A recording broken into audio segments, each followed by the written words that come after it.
Hello friends, welcome back to the channel. इस video में मैं आपको स्टेप बाय स्टेप बताऊंगा कि इग्नू के असाइनमेंट को सही फॉर्मेट में कैसे बनाना है, प्रेजेंटेशन कैसी होनी चाहिए और किन किन बातों का आपको खास ध्यान रखना है जिससे आपके मार्क्स जो है वो इंप्रूव हो सकेंगे। तो मैं सिर्फ बोलकर ही नहीं बताऊंगा और मैं आपको प्रैक्टिकली दिखाऊंगा भी अपना असाइनमेंट कि आपको असल में असाइनमेंट किस तरह से बनाना है। तो वीडियो को लास्ट तक जरूर देखना और अगर आपने अभी तक चैनल को सब्सक्राइब नहीं किया है तो जल्द से जल्द सब्सक्राइब कर लीजिए। तो चलिए शुरू करते हैं। तो स्टूडेंट्स, अगर आपको नहीं पता असाइनमेंट्स कहाँ से डाउनलोड करने हैं तो फटाफट से इस वाली वीडियो को चेकआउट कर लो। इस वीडियो का लिंक आपको डिस्क्रिप्शन में मिल जाएगा। ओके तो सबसे पहले आपको अपनी फाइल को डेकोरेट करना पड़ेगा, अपनी फाइल को अच्छा बनाना पड़ेगा, ठीक है। क्योंकि जो चेकर्स होते हैं वो आपको पर्सनली नहीं जानते हैं, आप कैसे स्टूडेंट हो, कितने पढ़ने वाले हो, कितने नहीं, ठीक है। तो जो मार्क्सेस मिलते हैं वो आपके फाइल के बेसिस पे मार्क्सेस मिलते हैं कि आपकी फाइल कितनी अच्छी है उस बेसिस पे, ठीक है। कोई भी जो चेकर्स होते हैं वो आपके असाइनमेंट्स पूरे नहीं पढ़ते हैं, तो इस बात को ध्यान में रखिए। कोई भी चेकर्स नहीं पढ़ते। वो क्यों नहीं पढ़ते हैं? क्योंकि उनको पता है कि मोस्टली स्टूडेंट्स कहीं ना कहीं से कॉपी कर रहे हैं, कहीं बुक से कॉपी कर रहे हैं, कोई AI टूल हो गया चैट GPT से, वहाँ से आंसर लेके लिख रहे हैं, या कोई स्टूडेंट्स कहीं से खरीद के अपने असाइनमेंट सबमिट कर रहे हैं, या कहीं से सॉल्व असाइनमेंट लेके उसके आंसर को कॉपी करके लिख रहे हैं, या एक दूसरे से बोरो करके एक दूसरे से कॉपीज लेके असाइनमेंट्स की वो वहाँ से लिख लिख के सबमिट कर रहे हैं। इसलिए मोस्टली स्टूडेंट्स को ज़्यादा मार्क्स नहीं दिए जाते, ठीक है। जो भी स्टूडेंट अपनी लैंग्वेज में लिखता है, असाइनमेंट में मेहनत करता है, सबसे अलग फाइल बनाता है, उसी स्टूडेंट्स को ज़्यादा मार्क्स मिलते हैं। तो जैसे इन स्टूडेंट का एग्जांपल ले सकते हैं, ये सोशियोलॉजी ऑनर्स के स्टूडेंट है, इनने बहुत ही अच्छी अपनी कॉपी बनाई थी। इनने अपने आंसर्स खुद लिखे थे, कहीं से कॉपी नहीं किया, इनने खुद अपनी लैंग्वेज में अपने आंसर लिखे हैं। एंड जो इनका असाइनमेंट है इसको भी इनने बहुत अच्छे से डेकोरेट किया है, जिस वजह से इनकी जो फाइल थी पूरे कॉलेज में सबसे अलग फाइल थी। एंड इसी वजह से इनको पूरे कॉलेज में सबसे ज़्यादा मार्क्स भी मिले थे। इनके 90 मार्क्स गए थे मोस्टली सारे सब्जेक्ट्स में, ठीक है। तो आप देख सकते हैं तो इनने कैसे डेकोरेट किया है। इनने सबसे पहले प्लास्टिक फाइल का यूज़ नहीं किया, इनने सबसे पहले गत्ते वाली फाइल का यूज़ किया है, ठीक है। आपको भी प्लास्टिक फाइल यूज़ नहीं करनी क्योंकि प्लास्टिक फाइल्स बैन है, आपको गत्ते वाली फाइल यूज़ करनी है। इनने गत्ते वाली फाइल ली, उसके ऊपर इन्हें एक चार्ट पेपर लगा रखा है कलरफुल। ये भी नहीं कोई नॉर्मल लगाया, उन्हें एक कलरफुल लगाया, उसमें भी डिज़ाइंस थे। एंड ये थोड़ा जो चार्ट पेपर था चमकने वाला था। तो देख सकते हैं इनने काफ़ी खर्चा भी किया अपने असाइनमेंट में, ऐसा नहीं है नॉर्मली इनने सबमिट किया, इनने खर्चा भी किया है, मेहनत भी बहुत करी है। तो यहाँ पर आप देख सकते हैं इनने चार्ट लगाया, उसके ऊपर इनने जो इनका सब्जेक्ट है इकोनॉमिक्स सोशलॉजी, तो उसका टाइटल जो इनका नाम है सब्जेक्ट का इकोनॉमिक्स सोशलॉजी, उसका सबसे ऊपर फोटो लगा दी। उसके बाद उससे रिलेटेड इनने 2 फोटो नीचे से लगा दी कि इकोनॉमिक और सोशलॉजी से रिलेटेड। तो इससे ये पता चल रहा है कि ये किस सब्जेक्ट का असाइनमेंट है, ठीक है। एंड उसके बीच में इन्हें की स्लिप लगा दी जिसमें इनकी मोस्ट इंपॉर्टेंट डिटेल्स दे रखी है, जिससे ये इनकी कॉपी कभी भी गुम नहीं हो सकती, ना मिसप्लेस हो सकती है। काफ़ी बार ऐसा होता है कि स्टूडेंट्स अपनी फाइल्स ऐसे दे देते हैं जिसमें कुछ नहीं लिखा रहता। प्लास्टिक फाइल्स में दे दिया है, कोई ऐसे गत्ते की फाइल में दे दिया जिसमें कुछ नहीं लिखा है, कुछ पता नहीं चल रहा है किस स्टूडेंट की है, कौन से सब्जेक्ट की है। काफ़ी बार स्टूडेंट अपने पन्ने में भी सबमिट कर देते, पेजेस में भी, पेजेस को स्टेपल करके उसमें थ्रेड बांध के भी सबमिट कर देते विदाउट एनी फाइल। तो इस वजह से क्या होता है, स्टूडेंट्स की जो फाइल्स होती है वो मिसप्लेस हो जाती है, खो जाती है, गुम हो जाती है। इसलिए आपको ये बहुत ज़रूरी चीज़ है, ये आपको करना ही करना है कि आपकी, ताकि आपकी जो फाइल्स है वो मिसप्लेस ना है। आपको अपना एनरोलमेंट नंबर, नेम, अपना कोड हो गया सब्जेक्ट कोड, और आपको सब्जेक्ट टाइटल लिख के रखना है ताकि जो आपकी कॉपी है वो पहले ही सेपरेट कर दी जाए।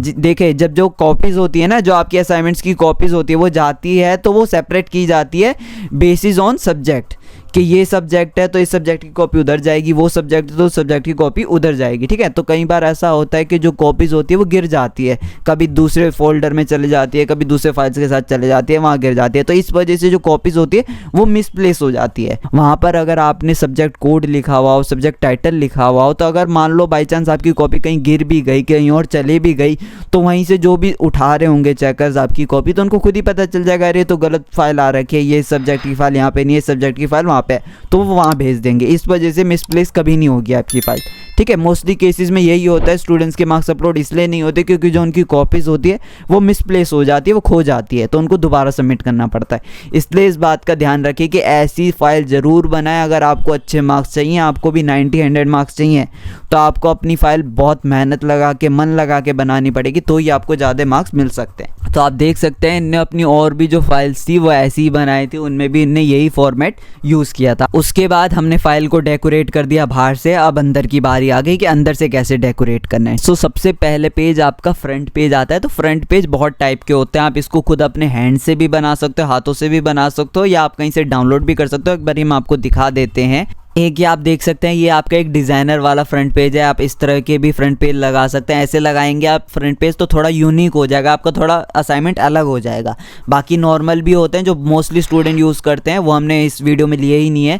तो आप वही लगाते रहोगे तो आपको सेम ही मार्क्स मिलने वाले हैं। अगर आप कुछ हट के लगाओगे, अलग लगाओगे, तो ही आपको ज़्यादा मार्क्स मिलेंगे। तो ऐसा नहीं है कि डिज़ाइनर फ्रंट पेज नहीं लगा सकते, आप किसी भी प्रकार का फ्रंट पेज बना भी सकते हो और लगा भी सकते हैं, ठीक है। इस प्रकार का एक और डिज़ाइनर फ्रंट पेज हो गया, आप ये भी देख सकते हैं। फिर उसके बाद ये नॉर्मल वाले फ्रंट पेज आने लग गए। ये फिर भी नॉर्मल से थोड़ा ऊपर के हैं, क्योंकि नॉर्मल वाले इससे भी नॉर्मल होते हैं। ये वाले भी लगा सकते हैं आप, ये भी बहुत अच्छे लगते हैं फ्रंट पेज। उसके बाद आप इस तरह के भी लगा सकते हैं, ये भी अच्छे लगते हैं, ठीक है। बाकी इन स्टूडेंट ने खुद ही अपना ये जो फ्रंट पेज था इन्हें खुद डिज़ाइन कर रखा है। ये पूरा जो फॉर्मेट देख रहे हो ना, ये इन्हें खुद डिज़ाइन किया, इन्हें ये लोगो खुद लगाया, ये जो फॉन्ट कैसे लिखने हैं, किस रंग में रहेंगे इस फॉन्ट, इन्हें खुद पूरा डिज़ाइन करा है ये पूरा का पूरा फ्रंट पेज। तो आप देख सकते हैं इन स्टूडेंट ने कितनी मेहनत की है। इनने हर एक छोटी से लेके बड़ी से बड़ी हर चीज़ इनने खुद अपने दिमाग से बनाई है, कहीं से भी कुछ कॉपी नहीं किया है। तो ये देख सकते हैं इनने खुद पूरा फ्रंट पेज बनाया है, इसलिए इनको ज़्यादा मार्क्स मिले हैं। इनका हिंदी मीडियम था, इसलिए हिंदी मीडियम में इनने पूरा फ्रंट पेज बनाया है।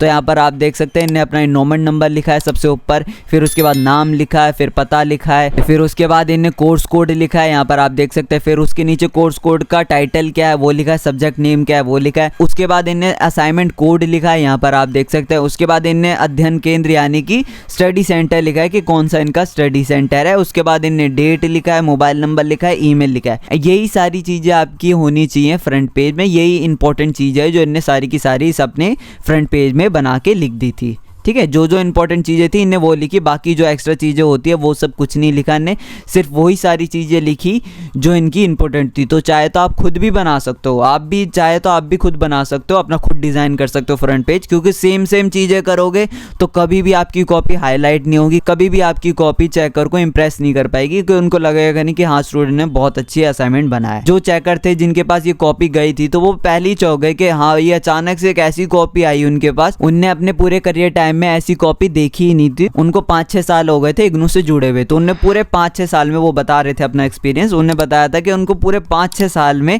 ऐसी कॉपी असाइनमेंट की मिली ही नहीं जो इस प्रकार की बनी हुई हो, कि हर चीज़ स्टूडेंट ने अपनी मेहनत से बना रखा है। फ्रंट पेज भी स्टूडेंट ने अपनी मेहनत से, काफ़ी बार ऐसा होता है स्टूडेंट अपनी फाइल डेकोरेट तो कर लेते हैं बट फ्रंट पेज वही पुराने वाले लगा देते हैं कहीं से डाउनलोड करके, लेकिन इनने हर एक छोटी से छोटी बड़ी से बड़ी चीज़ को चेंज किया है, खुद अपने माइंड से सारी चीज़ें इनने ऐड किया है, इसलिए इनके मार्क्स बहुत अच्छे आए हैं, ठीक है। अगर आप भी मेहनत करोगे तो आपको भी मार्क्स ज़्यादा मिल जाएंगे, लेकिन ऐसा मोस्टली ये करते हैं स्टूडेंट, वो मेहनत नहीं करते हैं।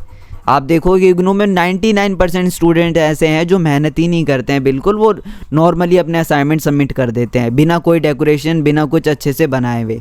इस वजह से स्टूडेंट्स को कम मार्क्स मिलते हैं। तो आप अगर अपने असाइनमेंट बहुत मेहनत से बनाओगे तो 100% चांसेस हैं कि आपके असाइनमेंट के मार्क्स बहुत अच्छे आएंगे। फिर फ्रंट पेज के बाद सेकंड पेज आता है आपके आईडी कार्ड का। आईडी कार्ड आप ब्लैक एंड वाइट, कलरफुल दोनों में से कोई सी भी लगा सकते हैं। एंड फिर आईडी कार्ड के बाद third page assignment question paper का। तो असाइनमेंट क्वेश्चन पेपर का सिर्फ आपको क्वेश्चन पेपर वाला ही पेज लगाना होता है प्रिंट आउट करके, बाकी एक्स्ट्रा पेज कोई नहीं लगाना होता। एंड जो आपने फ्रंट पेज में देखा था असाइनमेंट कोड, तो असाइनमेंट कोड आपका ये होता है, ये जो सेंटर में दिखाई दे रहे हैं ना आपको, सक्रिय कार्य कोड, यही आपका असाइनमेंट कोड होता है, यही लिखना होता है आपको अपने फ्रंट पेज में। सो अब हम अपने आंसर शीट पे चलते हैं।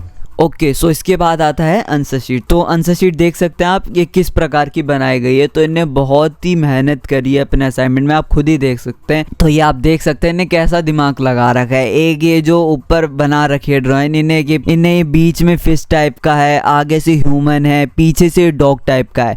तो ये आप देख सकते हैं इन्हें कैसे दिमाग लगा के एक ड्राइंग बनाई है। आप खुद ही सोचे, इन्हें 3 एलिमेंट्स को एक साथ जोड़ रखा है, 3 चीज़ों को एक साथ जोड़ रखा है। तो इन्हें सोच सकता है कि किस प्रकार से इन्हें दिमाग लगाया होगा। पीछे इन्हें डॉगी की पूंछ बना रखा है, बीच में इन्हें फिश बना रखा है, आगे इन्हें ह्यूमन का फेस डाल रखा है। तो जब हमने इनसे बात करी थी, जो स्टूडेंट थे उनसे हमने जब पूछा था, तो उन्होंने हमें पूरा डिटेल में बताया कि इन्हें कैसे कैसे सारी चीज़ें करी है। आप ऊपर का भी देखोगे तो ये जो ऊपर का आपको एक शीट सी दिखाई दे रही है ना, जिसमें ये बीच का ड्राइंग बन रखी है, ये इनने जो पेजेस मिलते हैं ना, जो फाइल के पेजेस होते हैं, ये उनने वो पेजेस लिए थे डिज़ाइनर वाले पेजेस। उनकी जो ऊपर की डिज़ाइनिंग होती है उसको कट करके इनने एक नॉर्मल जो पेजेस होते हैं लाइनिंग वाले, फ्रंट से लाइनिंग होती है, पीछे से बैक से प्लेन होते हैं ना, उस वाले पेज में उस डिज़ाइनर पेज की कटिंग्स को काट के यहाँ पर पेस्ट कर रखा है। तो आप देख सकते हैं कितना उनने खर्चा किया। उनने पहले एक डिज़ाइनर शीट्स ली, उसमें से डिज़ाइंस को काटा, फिर उनने एक नॉर्मल शीट ली, उसमें इस चीज़ को पेस्ट किया, फिर उनने यहाँ पर एक ड्राइंग बनाई। उस ड्राइंग में इनने अपना दिमाग लगाया कि इसको कैसा अनोखा बनाया जा सकता है। ऐसी ड्राइंग आपको कहीं पूरे इंटरनेट में नहीं मिलेगी, ठीक है। ये पूरे इनने दिमाग लगा के बना रखा है, इसलिए इनने इतना मेहनत करी और इतना टाइम लगा इनको बनाने में। यहाँ पर आप देख सकते हैं पूंछ बनाई, यहाँ पर आगे बीच में फिश है, फिर आगे फेस बना रखा है, फिर उसमें उसके बीच में इनने अपना कोर्स कोड लिखा हुआ है, जो इनका कोर्स कोड है। फिर उसके बाद देखोगे कोर्स कोड लिख दिया, उसके बाद इनने नाम लिख दिया अपने सब्जेक्ट का। और आप यहाँ पर देख सकते हैं जो इनकी हैंड राइटिंग है, इनकी राइटिंग बहुत अच्छी नहीं है, अच्छी है लेकिन बहुत अच्छी नहीं है। तो मान लीजिए अगर इन्हें बहुत अच्छी हैंड राइटिंग में लिखा होता यही असाइनमेंट, तो इनके 100 मार्क्स आने में से 100 मार्क्स आने में कोई चीज़ ऐसी नहीं होती जो उनको रोक सकती, ठीक है। और यही चीज़ आप देखें कि अगर यही हैंड राइटिंग में बिना किसी डेकोरेशन के, बिना कुछ दिमाग लगाए, सारी चीज़ें पैराग्राफ में लगे, बिना कोई डायग्राम, बिना कुछ किए लिखते, तब इनके 60-70 आते। और लेकिन यही सारी चीज़ ऐड करके इसमें ये हैंड राइटिंग थोड़ी और अच्छी कर देते तो इनके 100 मार्क्स डेफिनेटली आते, ठीक है। फिर उसके बाद यहाँ पर देख सकते हैं, यहाँ पर इनने अपना क्वेश्चन स्टार्ट कर दिया, प्रश्न 1 लिख दिया, फिर उसके बाद यहाँ पर पूरा क्वेश्चन लिख दिया, उसके बाद उत्तर लिख दिया यहाँ पे, ठीक है। तो यहाँ पर आप देख सकते हैं जो क्वेश्चन नंबर 1 है, क्वेश्चन नंबर इन्हें ब्लैक पेन से किया है, फिर जो उसका आंसर है उसका आंसर इन्हें ब्लू पेन से किया है। एंड यहाँ पर जो कुछ हाईलाइटेड पॉइंट्स हैं उनको यहाँ पर आप देख सकते हैं इन्हें ब्लैक से लिखा हुआ है, ये ब्लैक से लिखा हुआ है, उसके नीचे वाला पूरा ब्लू से है। क्वेश्चन में क्या पूछा गया था, नगरीय समाजशास्त्र के बारे में पूछा गया था, तो यहाँ पर आप देख सकते हैं तो इन्हें स्टार्टिंग ही इंट्रोडक्शन से की है नगरीय समाजशास्त्र के बारे में बताते हुए, ठीक है। तो ये एक तरीका होता है आंसर को प्रॉपर्ली लिखने का, ठीक है। तो इनने पूरे जो आंसर है वो भी फॉर्मेट के थ्रू ही अपने लिखे हैं, ठीक है। सबसे पहले इनने इंट्रोडक्शन दे दिया, क्वेश्चन में जो पूछा था उसका पहले इंट्रोडक्शन दे दिया, फिर उसके बाद इनने यहाँ पर डायग्राम दिया है, उसके पार्ट्स बता दिए, मेन बॉडी यहाँ से स्टार्ट होती है, ये इनने अपना डायग्राम बनाया। डायग्राम के बाद इनके आते हैं हेडिंग्स में उनने सारे पॉइंट्स को डिस्क्राइब किया, उसके बाद इन्हें निष्कर्ष दिया है, कंक्लूजन, ठीक है। तो इन्हें पूरा जो आंसर भी है, आंसर भी पूरा फॉर्मेट में दे रखा, जो एक प्रॉपर फॉर्मेट होता है आंसर लिखने का, उसी को इनने फॉलो करके अपना आंसर भी लिखा है। इनने अपने आंसर में भी कोई कमी नहीं छोड़ी। इनने सबसे पहले इंट्रो लिखा है आंसर में, फिर उसके बाद मेन बॉडी और फिर लास्ट में कंक्लूजन यानी कि निष्कर्ष लिखा है। तो आप देख सकते हैं इनने बहुत ही अच्छी मेहनत करी है। यहाँ पर आप देखोगे इनने डायग्राम भी बनाया, डायग्राम भी किस अनोखे ढंग से बनाया आप वो भी देख सकते हैं, ठीक है।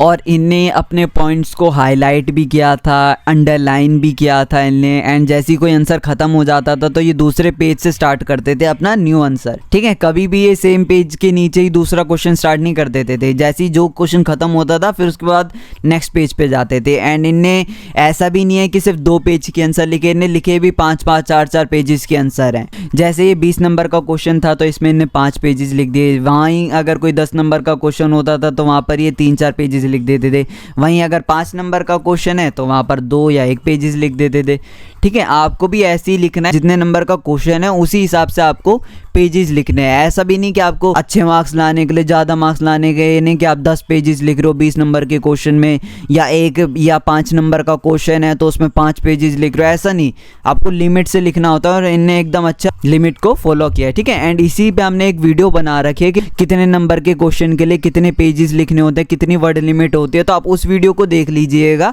उससे आपको अंदाज़ा मिल जाएगा कि हर एक क्वेश्चन, इतने मार्क्स नंबर क्वेश्चन के लिए कितने पेजेस लिखने होते हैं और कितने वर्ड लिमिट होती है। तो आप उसको एक बार देख लीजिएगा, उसी को इन स्टूडेंट ने फॉलो कर रखा है, इसलिए इनके इतने अच्छे मार्क्स आए हैं। यही एक सही तरीका होता है आंसर को लिखने का। आपको अपने आंसर्स में डायग्राम का यूज़ करना होता है, और डायग्राम से ये नहीं कि एक ही डायग्राम आप हर क्वेश्चन में कर रहे हो। इनने हर क्वेश्चन में अपना अलग अलग डायग्राम बनाया था। तो जब हमने इनकी कॉपी देखी थी तो इनकी जो डायग्राम्स थे हर पेजेस में, हर क्वेश्चंस में अलग अलग होते जा रहे थे। ये नहीं कि सेम डायग्राम इनने हर क्वेश्चन में रखा है, सेम नहीं थे, इनके हर क्वेश्चन में अलग अलग डायग्राम थे। आपको भी ऐसे ही इतने सुंदर तरीके से अपने असाइनमेंट को प्रेजेंट करना है तो ही आपको अच्छे मार्क्स मिलेंगे। इनने अपने असाइनमेंट को भी बहुत अच्छा बनाया, उसके जो आंसर भी लिखे हैं वो भी एकदम एक्यूरेट लिखे हैं, एकदम सही लिखे हैं और सही ढंग से लिखे हैं। कि सबसे पहले इनने इंट्रो दे दिया, फिर डायग्राम बना दिया, फिर इसकी हेडिंग्स जो दे रखी हैं यहाँ पर देख रहे हो ना अभी सारी हेडिंग्स, इसको डिस्क्राइब कर दिया, फिर उसके बाद लास्ट में कंक्लूजन दे दिया, निष्कर्ष दे दिया। तो आपको भी इसी प्रकार के बनाने हैं असाइनमेंट अगर आपको अच्छे मार्क्स चाहिए। एंड ये बात याद रखिए कि असाइनमेंट का भी बहुत मेन रोल है आपके मार्क्स और फाइनल डिग्री में जो मार्क्स मिलते हैं आपको वो इंक्रीज़ करने में। अगर आप अपने असाइनमेंट अच्छे बनाओगे, 90-100 मार्क्स लेके आओगे, तो आपके जो मार्क्स होते हैं फाइनल मार्क्स वो इंक्रीज़ हो जाते हैं, ठीक है। तो जो डिग्री होगी वो आप अच्छे नंबर से पास कर सकते हो, ठीक है। एंड ये जो स्टूडेंट थे ये फर्स्ट डिवीज़न से पास हुए हैं इग्नू में। काफ़ी मुश्किल होता है फर्स्ट डिवीज़न लाना एक ओपन यूनिवर्सिटी में, ठीक है। तो अगर आप भी दिल लगा के मेहनत करोगे, अच्छे से मेहनत करोगे, तो आप भी अच्छे मार्क्स लेके आ सकते हो।